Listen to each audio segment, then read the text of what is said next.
Deus, obrigado, Senhor, pelo teu amor.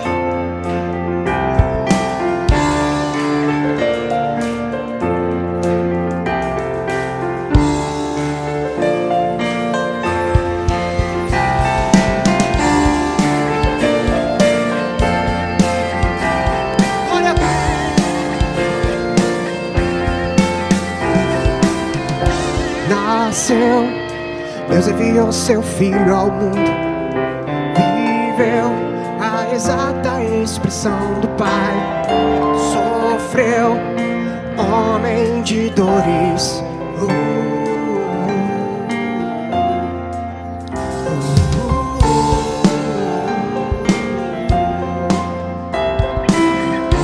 quebrou todas as portas do engano, salvou o seu povo pra ser santo. Igreja do Senhor, santuário da adoração, que traz a terra ao seu trono do céu.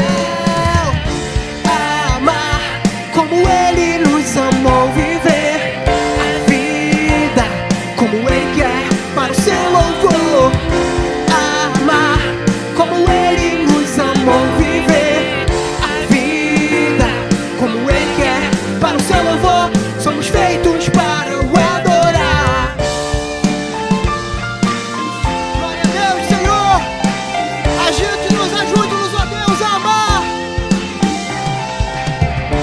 Quebrou todas as portas do engano, salvou o seu povo pra ser santo. Igreja do Senhor, santuário da adoração, que traz a terra ao seu trono do céu. Amar como Ele nos amou, viver a vida como Ele quer para o seu louvor. Amar como Ele nos amou, viver a vida como Ele quer para o seu louvor. Somos feitos para o adorar. Glória a Deus.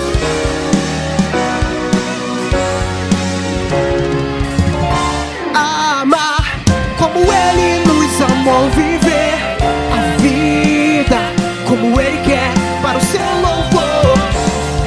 Amar como Ele nos amou, viver a vida como Ele quer para o seu louvor. Somos feitos para o adorar.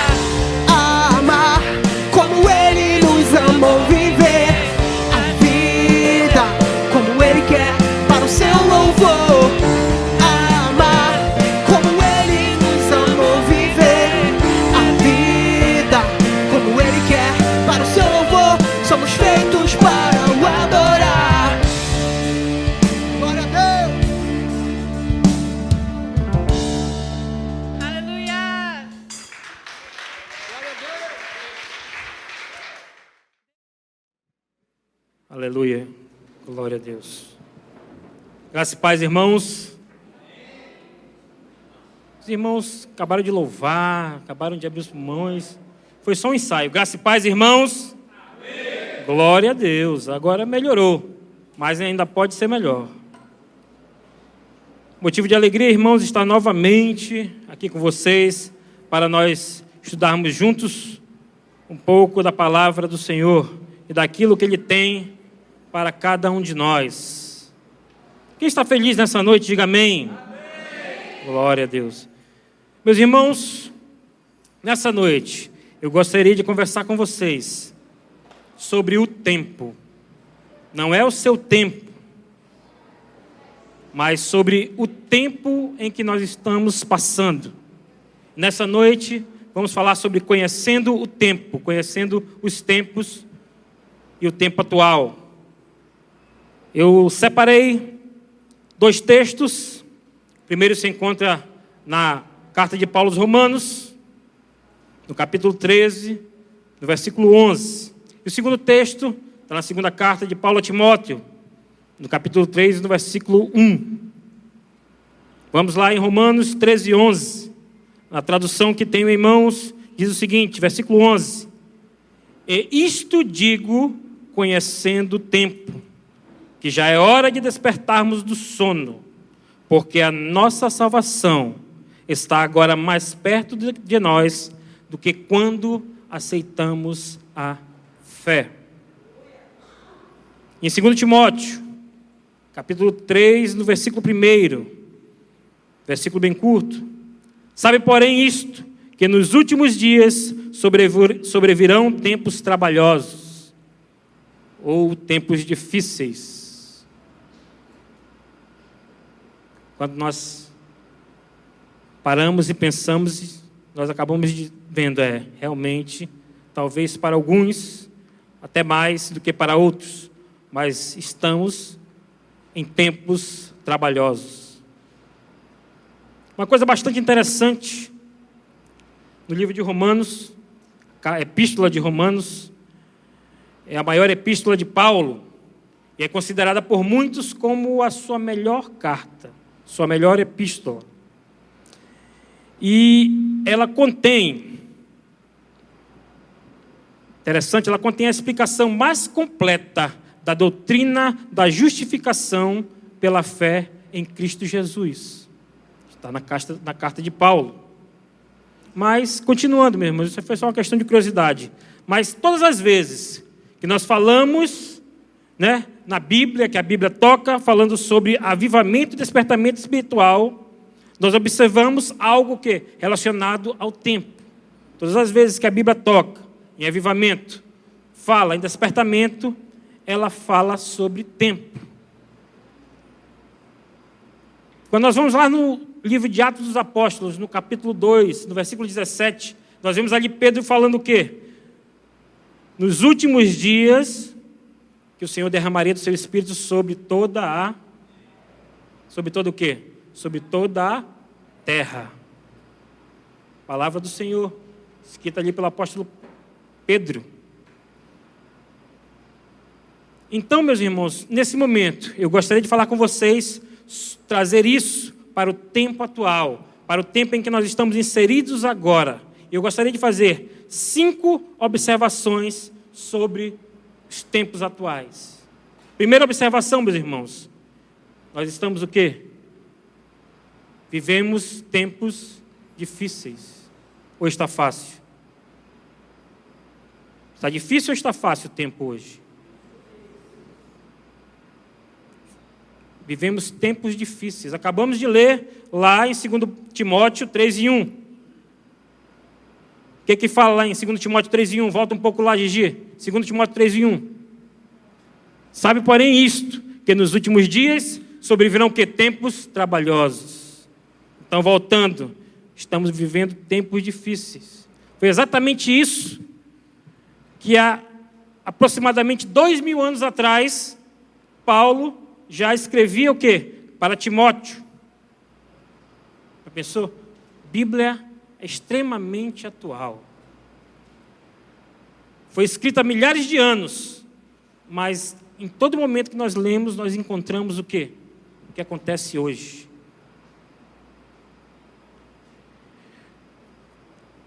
Nós veremos aqui por que o tempo está difícil nos dias de hoje. Nós temos 3 situações que têm transformado os nossos dias de hoje em tempos difíceis.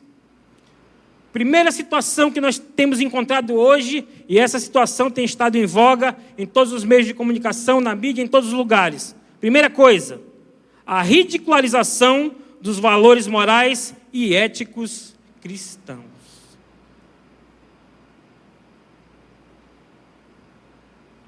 Nós temos visto isto diariamente, uma ridicularização dos valores éticos. Hoje, quando você é honesto, você recebe o nome de quê? De bobo, né? Quantas vezes já vi isso? Passa um dinheirinho a mais num troco, alguma coisa, e você vai devolver. Tem gente que bate sua costa, você é muito bobo. Você não... Um imposto que você ali pagou a menos e você vai... Não, vou pagar, eu tenho que pagar o correto. Você é muito bobo, esqueça isso. Tem sido ridicularizado a cada dia os valores morais e éticos, principalmente os valores cristãos. Uma das maneiras que tem sido usada para essa ridicularização nós temos visto hoje. Antigamente, há uns tempos atrás, acredito que há uns 15 anos, era moda você dizer que era evangélico, não é verdade? Quem lembra dessa época aí?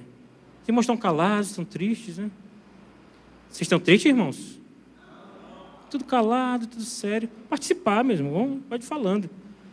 Há mais ou menos 10, 15 anos atrás era moda. Todo mundo ia para a igreja. Pelo menos podia dizer que era evangélico, né? Mas ia para a igreja. Era moda. Todo artista, todo apresentador.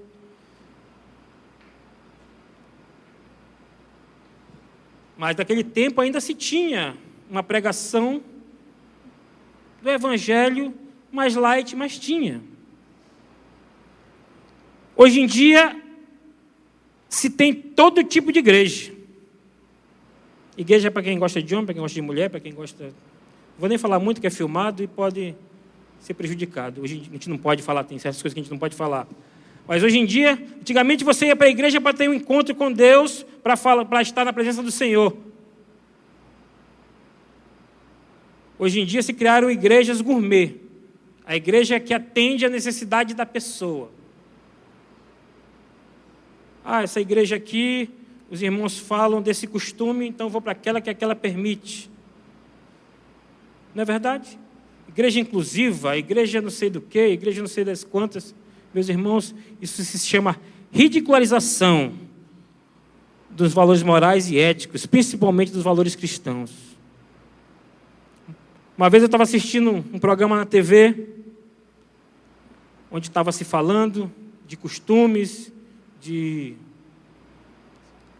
como algumas pessoas vivem, e foi um pastor e ele falou, é pecado e é pecado. E foi taxado de extremista. E foi um outro cara da mídia, que era cantor, que era bonito, que também se diz evangélico. Aí perguntaram dele a opinião dele. Ele disse, não, eu sou um crente mais moderado. O que é ser moderado? É aceitar o pecado como uma coisa normal? A Bíblia, ela é sim e não. Não existe meio termo. Não existe meio crente, não existe meio desviado, não existe meia pessoa do mundo. Ou você é, ou você não é. Ou você está na direita, ou você está na esquerda. Não existe meio. E se nós formos pegar exemplo de centro, não é muito bom. Meus irmãos, não existe essa questão de meio crente, de meio desviado, de meio... Ou você vive o Evangelho, ou você vive Cristo, ou você não vive. Não adianta fazer metade das coisas, porque essa outra metade eu não consigo. Mas se você estiver lutando para deixar essa outra metade de pecado, Deus sabe que você está lutando para deixar. Agora, se tu quer dizer, não, vou viver só metade. É tão interessante que antigamente, hoje em dia não, hoje em dia já não. Há uns tempos atrás, quando você perguntava a religião da pessoa, a pessoa dizia, eu sou isso, sou aquilo. Aí quando você chegava com a pessoa dizia assim, eu sou evangélico, mas estou afastado. Né? Ele não dizia, sou... As outras religiões dizem, não, eu sou da religião tal. Mas o evangélico sempre ele tinha esse negócio de afastado. Né? Hoje não, hoje ele mesmo estando afastado, ele se considera evangélico, se considera que ele está fazendo o correto. Então, meus irmãos, a primeira coisa que tem tornado os nossos tempos difíceis são a ridicularização dos valores morais e éticos cristãos, que nós temos abandonado e deixado se perder, e muitas vezes deixado de ensinar os valores que nós aprendemos lá atrás para os nossos filhos. A liberdade, a escola, a mídia, tem mostrado que hoje tudo pode, hoje eu posso fazer tudo, hoje eu faço o que eu quero. Esse é um dos primeiros motivos. O segundo motivo que tem nos feito viver em tempos difíceis, a coisificação e vulgarização do ser humano. Meus irmãos, quando nós continuamos lendo Na primeira carta de Paulo aos Coríntios, no capítulo 6, no versículo 19, diz o seguinte para nós: ou não sabeis que o vosso corpo é o templo do Espírito Santo, que habita em vós, proveniente de Deus. Nosso corpo, meus irmãos, é templo do Espírito Santo. Tem gente que abre a boca e diz: meu corpo, minhas regras. Seu corpo é de Deus. As regras que têm que ser vividas na nossa vida são as regras da palavra. Cuidado, meu irmão, cuidado. Não é isso que tem ensinado? Não, meu corpo, minhas regras, eu faço o que eu quiser, eu uso a roupa que eu quiser, eu ando do jeito que eu quiser. Meus irmãos, um exemplo. Aqui é o templo, não é o templo? Aqui é um templo, né? É um templo. Está havendo um culto. Se você chegar aqui na igreja agora, chegasse para assistir o culto agora, e a igreja estivesse suja, os bancos bagunçados, as paredes riscadas, os músicos tocando mal, o que você acharia dessa igreja? O que você acharia desse templo?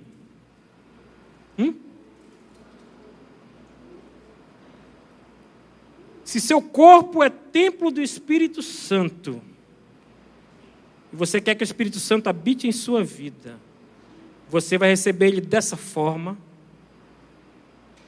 descuidado, de qualquer jeito.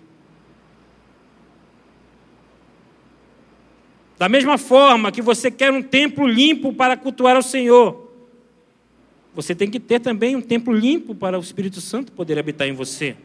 Templo arrumado, templo bonito. Eu sei que eu estou até meio fora de forma, mas o Senhor sabe por quê. Continuando, meus irmãos, nós temos o quê? A coisificação e a vulgarização do ser humano. As pessoas se tornando objetos. As pessoas que vendem imagem.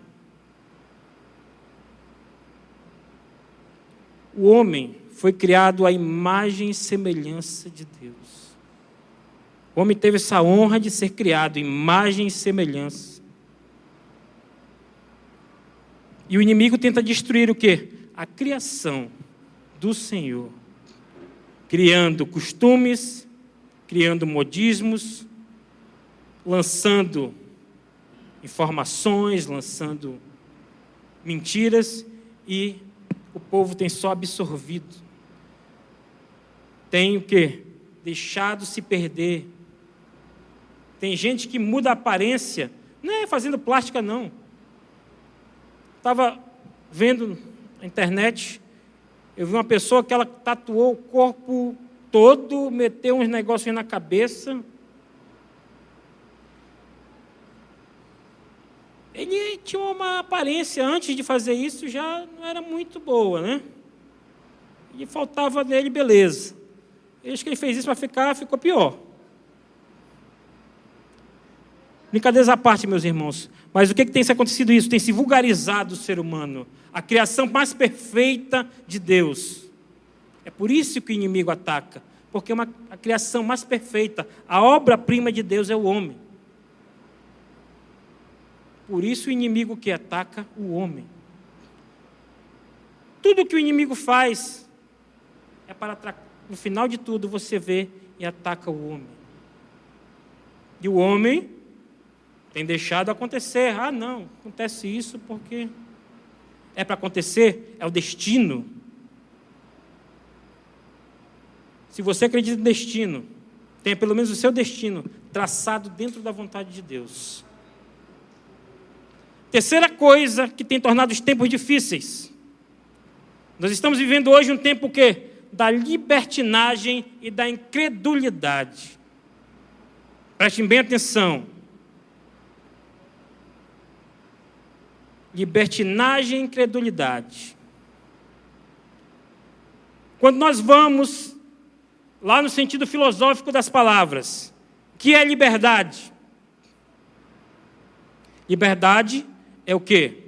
É o livre-arbítrio do homem. Isso é liberdade. Agora, isso daí, estou falando para vocês, no sentido filosófico, está lá nos livros. Quando fala em libertinagem, sabe o que se diz? Não sou eu, não é a Bíblia, são livros filosóficos que dizem que a libertinagem é um sentido de liberdade errado. Porque a libertinagem, o homem age sem pensar as consequências para si próprio e para os outros. E hoje tem acontecido isso. Uma vida de libertinagem.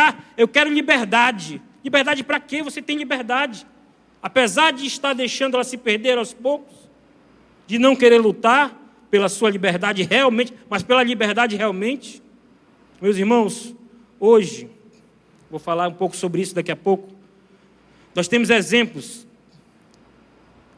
Um país do mundo que era considerado um dos maiores países protestantes, mais rico, Estados Unidos, era considerado um dos maiores países protestantes, mas por não prestarem atenção no que está acontecendo,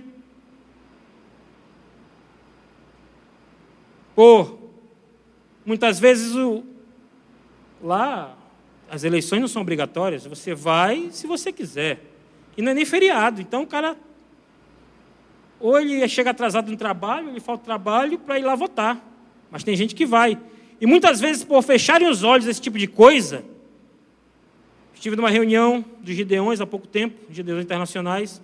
Eles disseram o seguinte, que a distribuição de literatura cristã em escolas, em hospitais, não acontece mais como acontece aqui no Brasil, de você entrar na escola, entregar na mão da pessoa.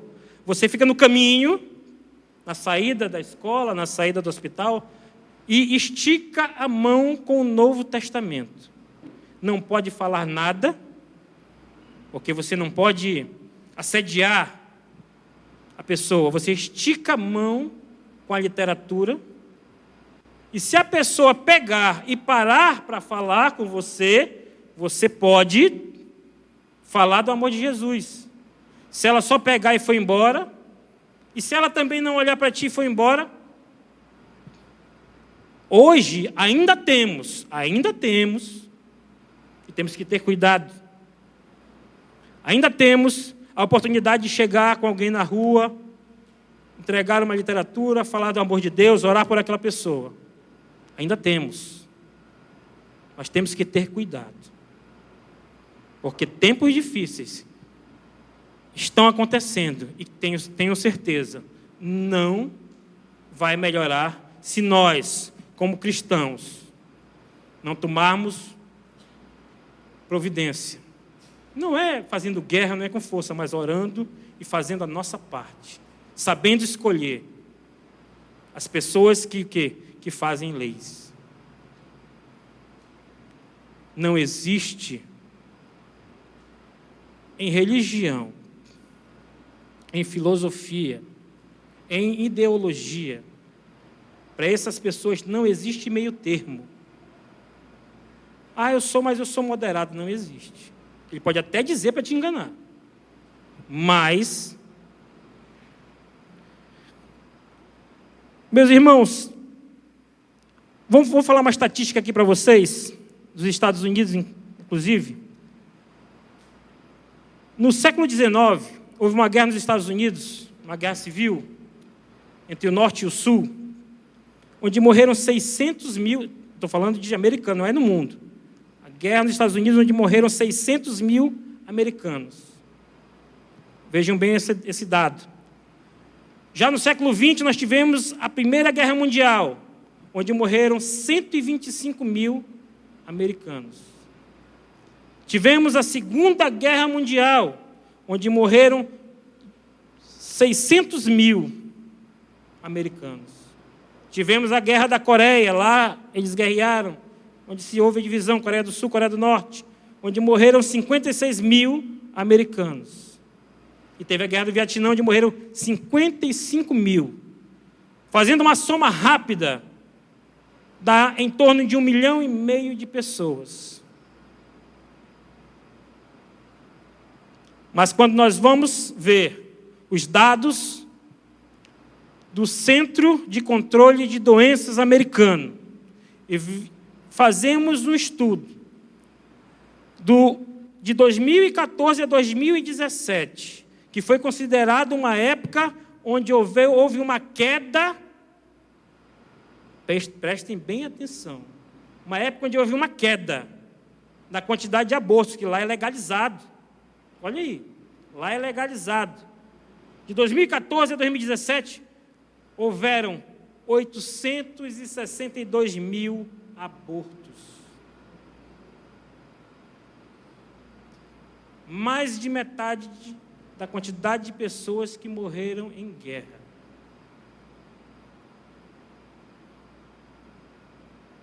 Um 1,5 milhão morreram em guerra, em combate, estavam ali. Tinham, pelo menos, em tese, condição de se defender, enquanto que esses 862 mil que foram abortados eram inocentes, não tinham chance de se defender e não chegaram nunca nem a nascer. Isso é a vulgarização do ser humano. Talvez esse propagado aí, né? Não, o óvulo fecundado não é uma criança, pode abortar que é tranquilo. Para Deus, a partir do momento que o óvulo é fecundado, que ele está ali o quê? Sofrendo não, né? Ele está ali na simbiose com o corpo da mãe. Para Deus, já é uma vida. Um óvulo fecundado, sabe qual é a diferença de um óvulo fecundado para um bebê recém-nascido? Vocês sabem qual é a diferença? Quem trabalha na área de saúde, com certeza deve saber. Mas a diferença de um óvulo fecundado para um bebê recém-nascido é o tempo de nutrição. O tempo que ele passou ali se formando. E o Senhor trata a vida a partir da fecundação. Você sabia disso? A Bíblia fala. Quem quiser confirmar, o pastor dizer assim, o pastor está mentindo. Abra sua Bíblia em Lucas, capítulo 1, versículo 31. Vamos lá, irmãos. A espada. Quem está aí com essa Bíblia na mão? Poucos, né? Quem está com o celular, a Bíblia no celular, levanta a mão. Aí, então, pegue seu celular, pegue sua Bíblia. Olha, Lucas, capítulo 1, versículo 31. E vamos ver aqui como Deus trata, a partir do óvulo já fecundado, para ele já é uma vida. Quem achou, diga amém. Amém. Glória a Deus. O que diz no versículo 1 e 31? Vou deixar que alguém leia bem alto. Eis que conceberás e darás à luz a um filho, a quem chamarás pelo nome de Jesus. O anjo fala para Maria que ela terá um filho. Quando o anjo foi falar com Maria que ela teria um filho, que seria chamado Jesus, será que Maria estava já com barrigão? Uma irmã Priscila, assim, já dá para perceber que ela está grávida, né? Não. É muito fácil você chegar a pessoa grávida e dizer, vai ter um filho. Que revelação é essa? Quem que não sabe disso? Chegou para Maria, tu terás um filho. O anjo foi dizer para ela. Quando o anjo entregou para ela, quase certeza, não tem porque eu não estava lá, nem fiz exame nela para saber, mas já estava fecundado o óvulo. Então, o Senhor falou, o anjo falou, terás um filho. O Senhor considera que a partir do momento que o óvulo é fecundado, já há uma criança. Não acredite nessas ideologias que querem liberar o aborto no Brasil. Existe 1.001 maneiras de se resolver esse problema sem abortar. Não existe? Qual é a maneira?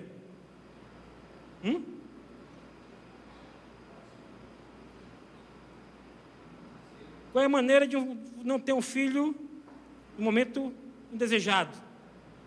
Para quem é solteiro e não casou ainda, qual é a maneira? Hein, jovens?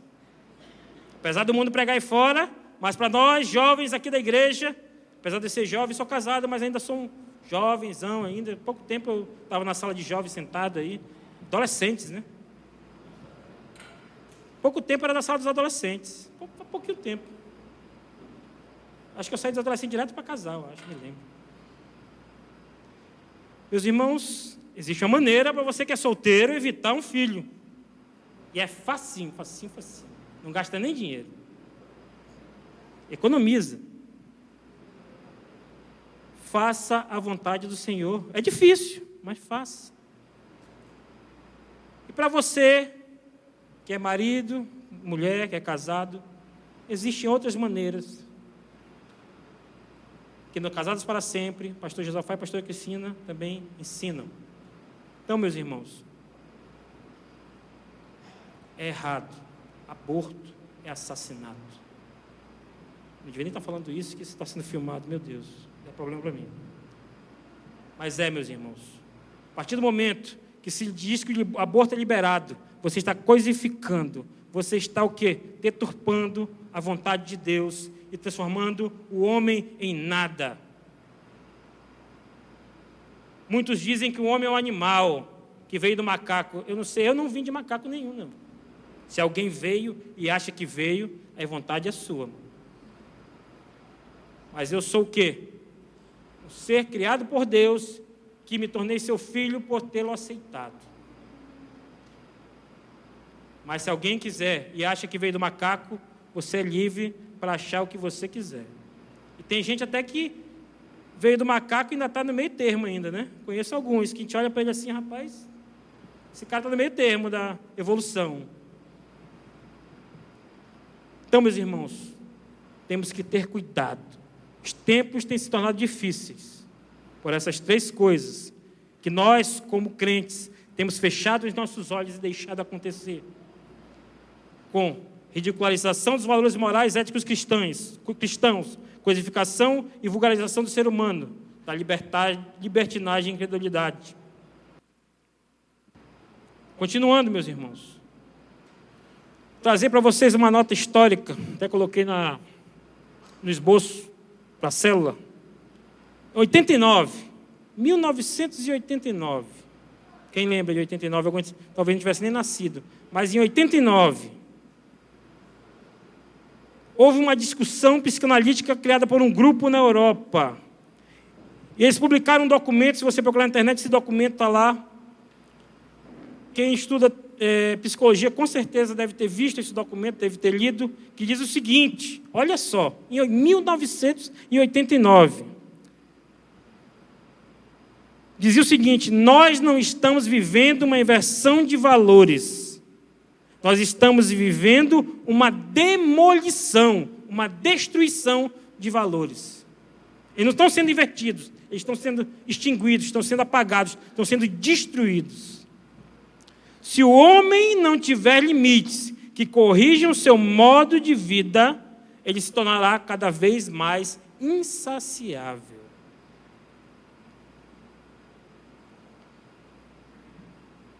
Quando Moisés saiu com o povo do Egito, que subiu lá no monte para receber as tábuas da lei,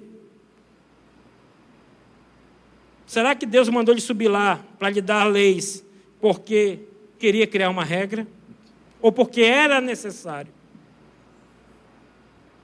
A natureza do homem, depois do pecado, se tornou necessário ter regras, e que essas regras sejam cumpridas.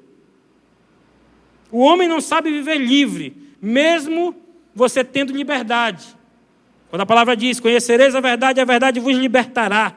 Liberta do pecado para viver uma vida com Cristo. Ainda assim, o homem necessita de regras para viver. Há 20 anos, mais ou menos, 20, 22 anos, quem tem tempo, e há 20 anos era amadurecido, talvez o pastor Josafá lembre mais do que eu, porque 20 anos atrás eu era muito novo ainda. Os relacionamentos que hoje se tornam normais na nossa presença, eu não posso nem falar porque... Mas acho que vocês estão entendendo, alguns relacionamentos que hoje querem que você ache normal, eram contestados, não era verdade? As pessoas até viviam, mas viviam de modo o quê? De modo particular, esses relacionamentos. E hoje não, querem que seja o quê? Aberto. E tem crente que acha isso normal. Não é pecado não, é legal, é normal. Meus irmãos, não digo que você tem que desrespeitar. De forma nenhuma, toda pessoa tem o seu valor na presença de Deus. Mas aceitar o pecado como normal, isso não, meus irmãos. E aceitar o pecado como normal não é você... Não aceitar o pecado não é você maltratar a pessoa, não é você xingar a pessoa. Mas é deixar de achar que o pecado seja normal, porque quando você passa a achar o pecado normal, a sua consciência fica cauterizada. Aí você acha um pecado, você acha outro, e depois sua consciência cauterizada acabou, você passa a pecar achando que é correto.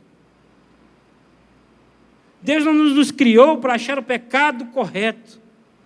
Você pode ver, você pode deixar, mas sempre vai achar na sua mente, isso não é certo. Não vai desrespeitar, não vai bater, não vai agredir, nada disso. Mas, quando a pessoa perguntar, o que você acha disso? Olha, dentro da palavra, para mim, eu não acho correto. Apesar de que estão se criando leis, que você não pode nem falar nada. Se falar, é preso, é errado. Já pensou?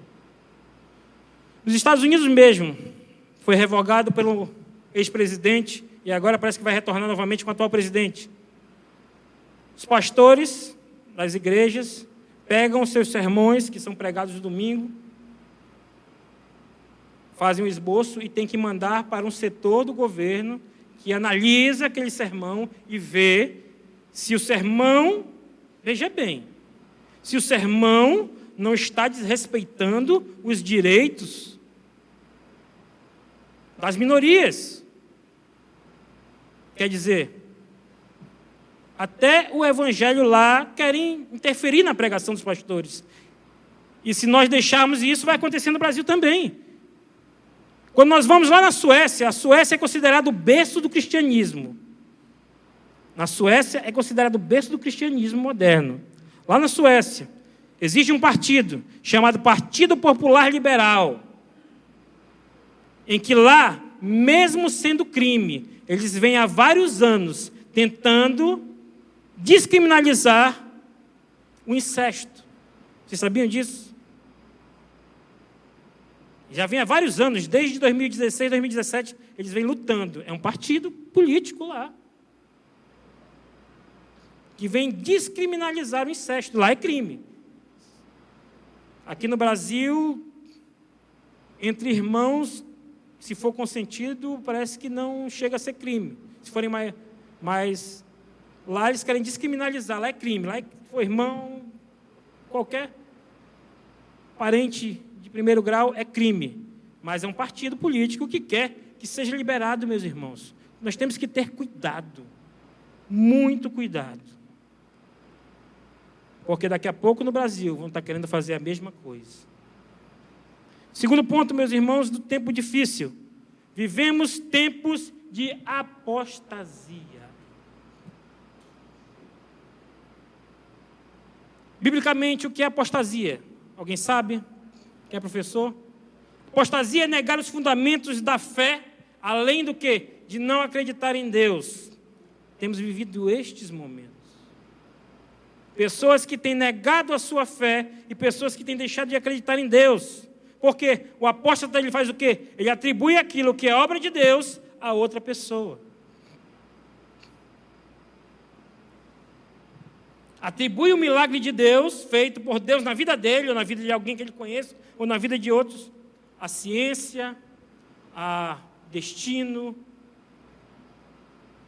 Tem crente que não sai de manhã para trabalhar se não lê o horóscopo no jornal. Verdade. É, Tati? Não que a Tati faça isso. Só perguntei para ela confirmar, porque ela está caladinha ali.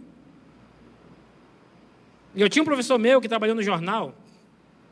Ele estava conversando uma vez, ele disse, para trabalhar no jornal, eu trabalhava no horóscopo. O trabalho dele era ter cuidado para não colocar repetido. Aquelas previsões de horóscopo eram tudo igual. O trabalho dele era todo dia botar o horóscopo e não deixar que... ter cuidado para não ser botar um repetido, né? Porque senão eu descobri que era conversa. Meus irmãos, nós temos que entregar a nossa vida nas mãos de Deus.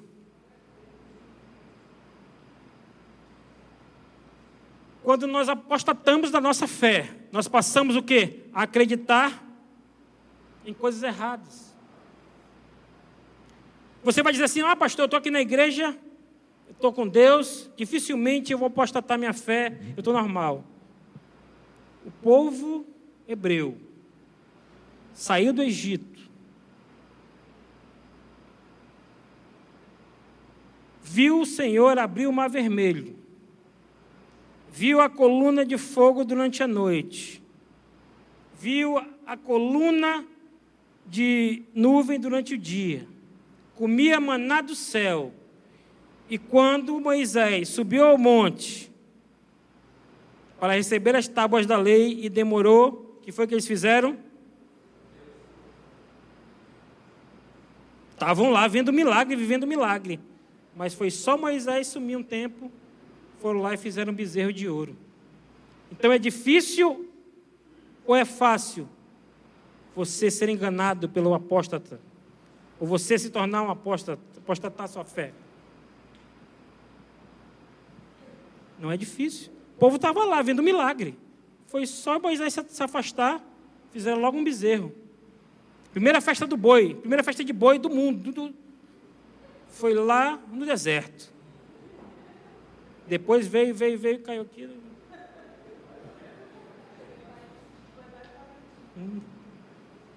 Veio. Primeira festa de boi, foi lá. Bezerro de ouro. Meus irmãos, nós temos que ter cuidado. Porque diariamente são colocadas coisas para nos tirarem da presença de Deus e para fazermos apostatar a nossa fé. Quando nós vamos lá em 1 Timóteo, capítulo 4, no versículo 1, diz o seguinte: mas o Espírito expressamente diz que nos últimos tempos apostatarão alguns da fé, dando ouvido a espíritos enganadores e a doutrinas de demônios. Meus irmãos, muito cuidado. Você que anda pulando de lugar em lugar, procurando que Deus fale com você através de A, B ou C, cuidado. Se você quer ouvir Deus falar, abre a Bíblia.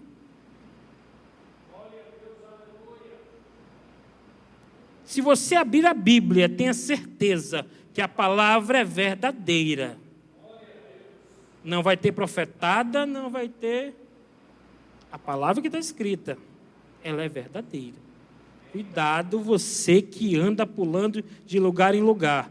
Se Deus quiser falar contigo, meu amigo, não precisa tu ir atrás. Vai chegar em ti o que Ele quer falar. Não precisa estar correndo atrás, não. Porque a palavra mesmo diz, dando ouvido a espíritos enganadores e a doutrinas de demônios. Não sou eu que estou inventando na minha cabeça. A palavra de Deus, uma carta escrita por Paulo há 2000 anos atrás, mas que hoje se torna atual na vida de muitas pessoas. Cuidado, meus irmãos. Terceira causa, terceiro dos tempos, vivemos tempos de fraqueza espiritual. Isso daí tem acontecido muito. E essa fraqueza espiritual, ela não dá só, desde o líder maior da igreja até o líder menor. Se deixar levar, a fraqueza bate. Pastor Josafá, tem anos de ministério, às vezes não bate o desânimo, pastor. Bate o cansaço. Não bate, às vezes, a decepção. Não com Deus. Decepção com as pessoas.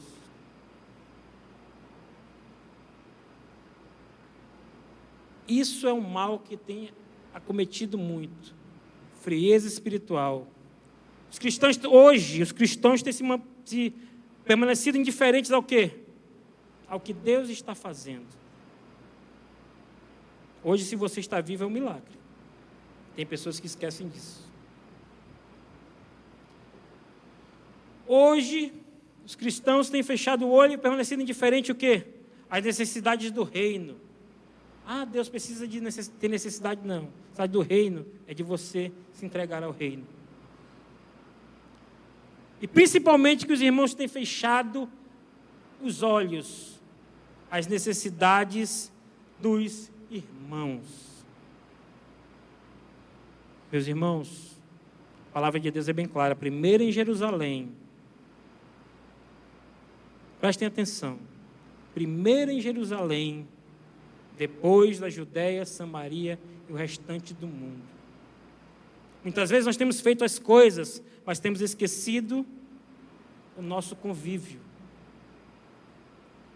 Temos fechado os olhos às necessidades dos nossos irmãos e dos nossos irmãos na fé aqui.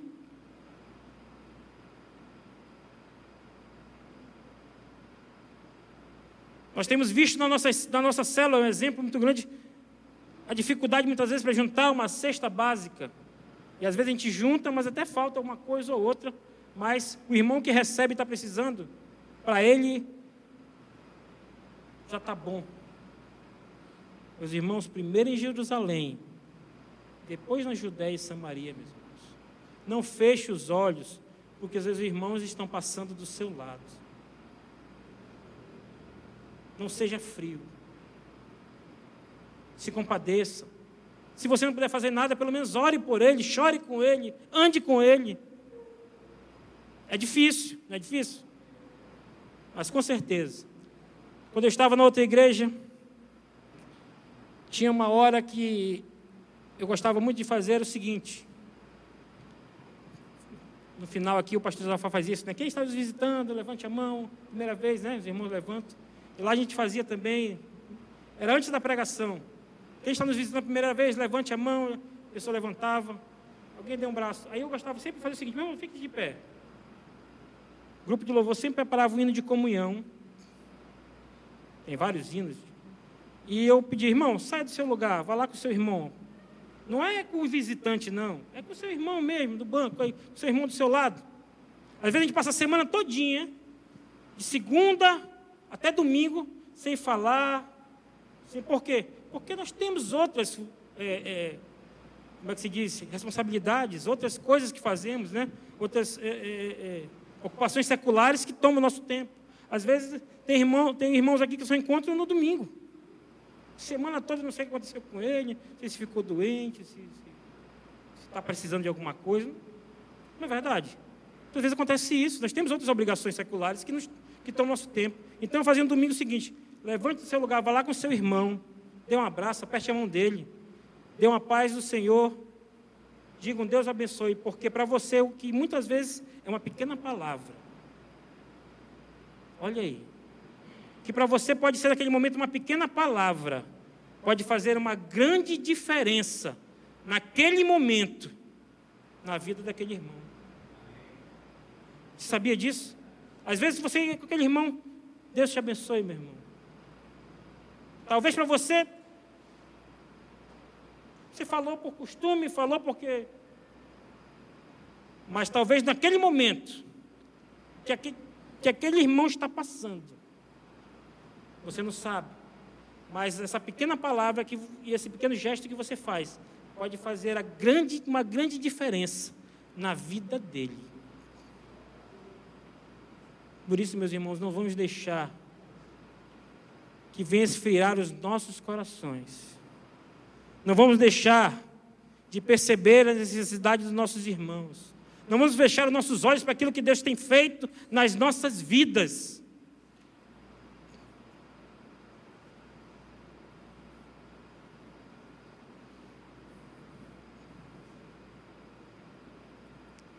Quando nós vamos lá no livro dos Salmos, nós abrimos o Salmo 112, no verso 1, onde o salmista diz, louvai ao Senhor, bem-aventurado o homem que teme ao Senhor, que tem em seus mandamentos grande prazer. Quantos de nós podemos dizer que temos os mandamentos de Deus um grande prazer? Que temos um grande prazer de servir o Senhor? Diga amém. Será que tem alguém com medo de falar isso ainda? Quem tem o seu prazer na lei do Senhor, diga amém. Amém. Meus irmãos, trazendo uma questão, uma associação americana, a evangelista Billy Graham, ela fez uma pesquisa somente com cristãos do mundo ocidental, né? E nessa pesquisa feita por ele, eles viram uma questão em relação às ofertas. Eles viram que os cristãos estavam gastando mais dinheiro. Presta atenção. Eles gastavam mais dinheiro comprando Coca-Cola, hambúrguer, cachorro-quente, do que com oferta. Quer dizer, o homem, ele é extremamente capaz de empreender qualquer esforço para realizar o seu interesse pessoal, mas não querem mover uma palha para agir com liberalidade no reino de Deus. Isso é uma vergonha. Muitas vezes nós esquecemos nossos dízimos, esquecemos as nossas ofertas, mas não esquecemos o lanche depois da igreja. Eu ainda vou no lanche baratinho. Alguns vão no sushi, vão no restaurante mais caro. Meus irmãos, nunca esqueci um professor meu falando a seguinte coisa. Ele disse, professor, na época eu estudava teologia, me disse o seguinte, e é pastor hoje, já era pastor naquela época, e disse que ele arrumou um emprego, um bom emprego, ganhava muito bem, em outro estado, e ele começou a perceber que todo dia ele ia no restaurante, todo dia ele... E ele fez um cálculo que ele estava gastando mais dinheiro em restaurantes e em divertimento do que ele estava doando na igreja. Não que eu esteja dizendo que você tem que entregar seu dinheiro todo na igreja.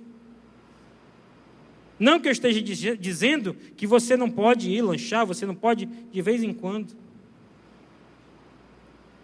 Mas você não pode dormir em paz, sabendo que do seu lado tinha um irmão que naquela noite provavelmente não vai comer nada, enquanto você está deitando na sua cama com a sua família de barriga cheia. E talvez, se você repartisse metade daquilo que você comeu com ele, satisfaria você, satisfaria ele e a sua família. Pequenas coisas que nós deixamos passar. Meus irmãos, continuando.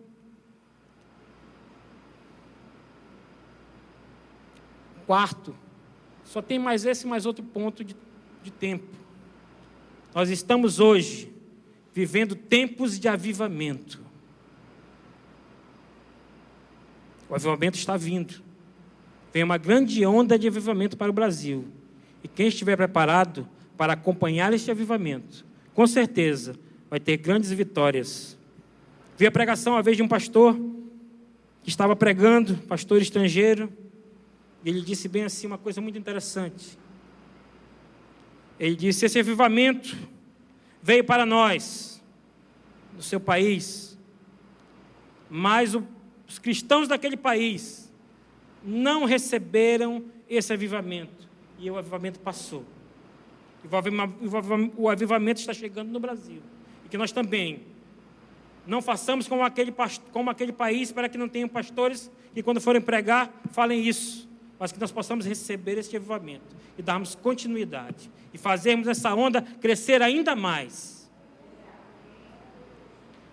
Mesmo com os tempos difíceis, mesmo com pessoas com o coração seco, o coração vazio, ainda assim, o Senhor está mandando um tempo de avivamento.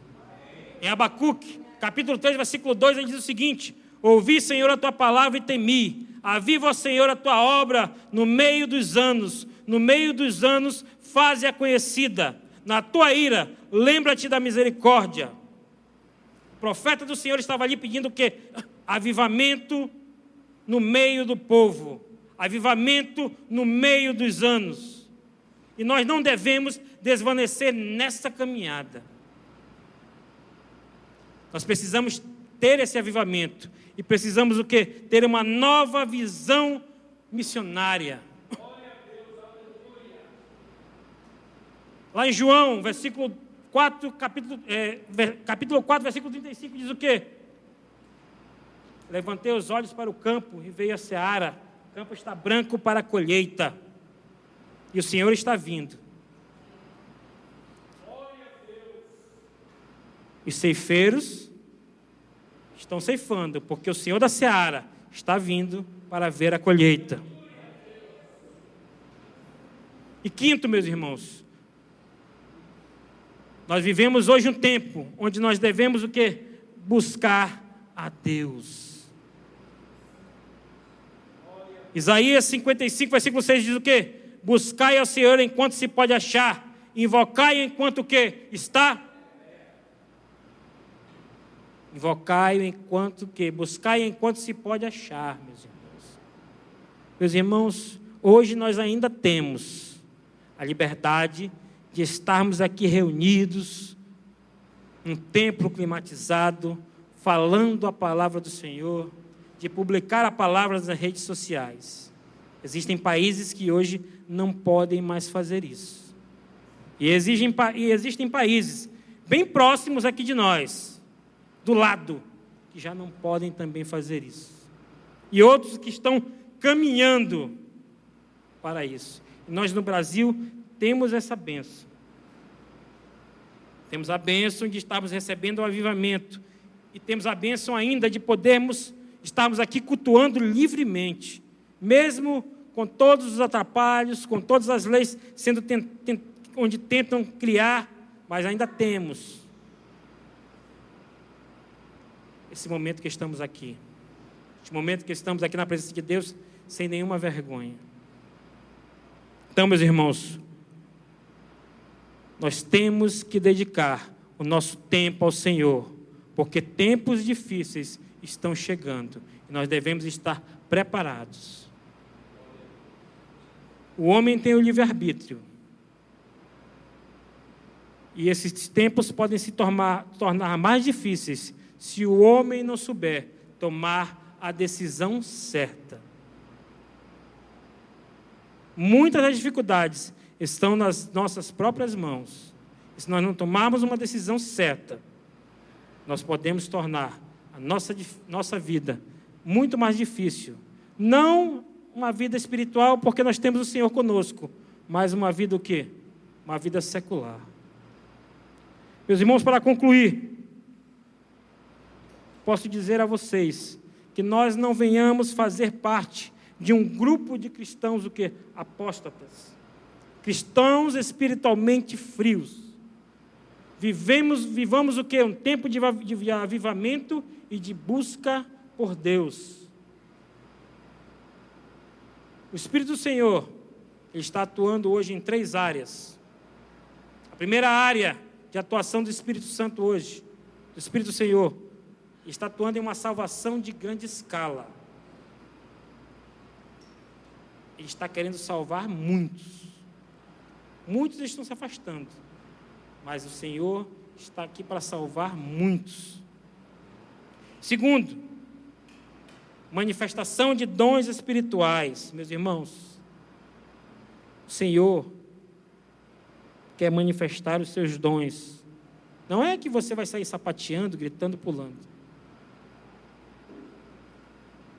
Existem dons mais calmos, de cura, libertação, de trabalho na obra e de discernimento.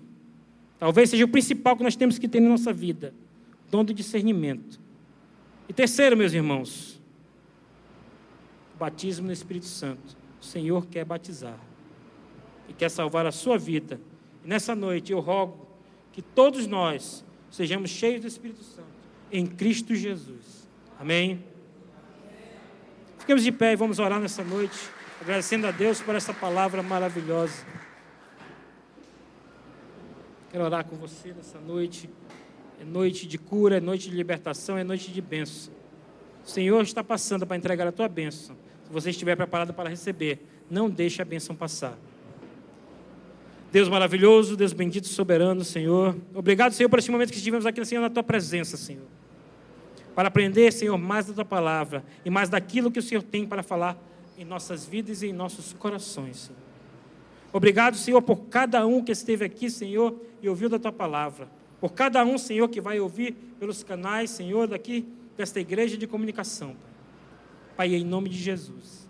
Que a palavra possa ter caído, Senhor, em solo fértil, e venha frutificar, e venha florescer, Pai, em nome de Jesus. Abençoa teu povo, Pai. Não deixa, Senhor, que venhamos, Senhor, deixar que nosso coração, Senhor, apague a chama. Mas que nós possamos viver, Senhor, com o Espírito Santo em nossas vidas, em todos os momentos. Que nós possamos ser templo do Espírito Santo. E essa casa possa estar sempre arrumada, para que o Espírito possa habitar nela. Em nome de Jesus. Obrigado, Senhor, por tudo e por todos os milagres manifestos na minha vida, Senhor, e manifestos na vida de cada um de nós. Em nome de Jesus. Amém. Amém. Glória a Deus.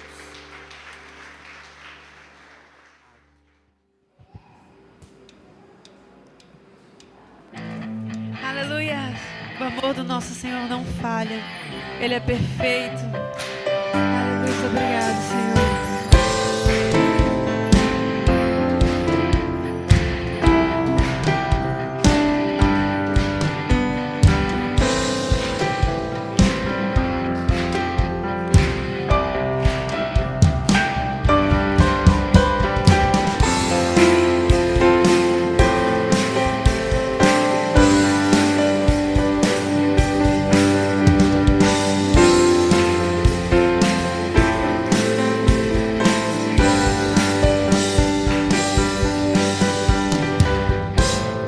Nada vai me separar, mesmo se eu me abalar.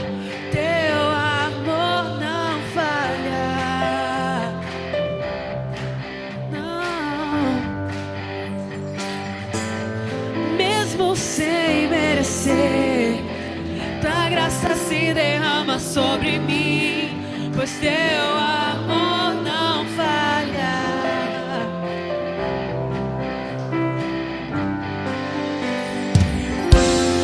Tu és o mesmo pra sempre, e o teu amor não muda. Se o choro dura uma noite, a alegria vem pela manhã. Se o mar se enfurecer,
Glórias a todos. Que todos vão em paz para suas casas com o Senhor Jesus. Aleluias. Glória a Deus.